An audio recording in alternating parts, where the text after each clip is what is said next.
Kok kantor ayah jelek polos anak Putra Siregar, dibohongi ayahnya kerja di rutan. Kok bukan PS Store curhat Septia Yetri Opani tentang anak-anak yang terus mencari Putra Siregar.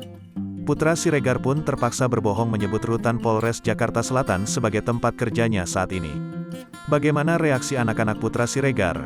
Istri Putra Siregar, Septia Yetri beberapa waktu lalu mengajak anak-anaknya membesuk sang ayah ke rumah tahanan di Polres Metro Jakarta Selatan.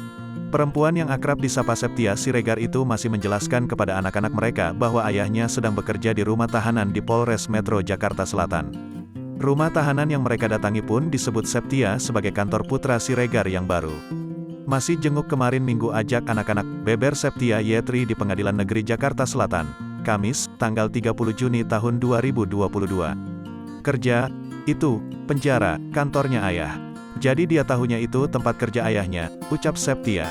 Septia juga menceritakan bagaimana suaminya itu menjelaskan soal kondisinya yang belum bisa pulang. Bang Putra bilang, ayah kerja dulu ya, di sini tempat kerja ayah sempit.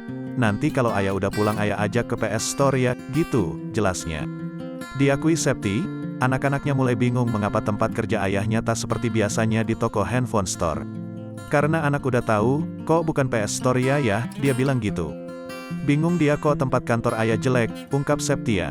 Hingga kini Putra Siregar dan Rico Valentino masih ditahan dengan status terdakwa dugaan tindak pengeroyokan atas laporan Nur Alamsyah. 3 saksi sudah dihadirkan dalam persidangan yakni pemilik kafe serta sahabat dan pengawal Nur Alamsyah. Septia Yetri masih menunggu kehadiran Nur Alamsyah dan Cika Chandrika yang juga masuk daftar saksi jaksa penuntut umum.